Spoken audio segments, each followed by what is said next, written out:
பருவமழை பொய்த்ததால் வைகை ஆறு வறண்டு உறைக்கிணறுகளில் நீர் சுரப்பு குறைந்து 200க்கும் மேற்பட்ட கிராமங்களில் குடிநீர் தட்டுப்பாடு ஏற்படும் அபாயம் உருவாகியுள்ளது.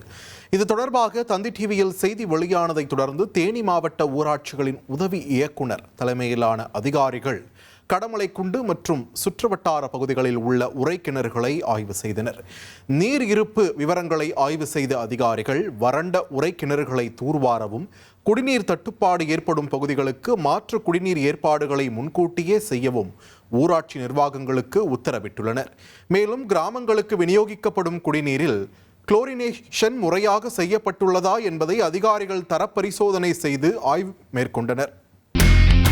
இனி செல்லும் இடமெல்லாம் செய்தி.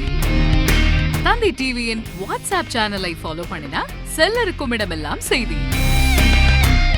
இதோ QR கோட் இப்பவே ஸ்கேன் பண்ணுங்க, ஃபாலோ பண்ணுங்க.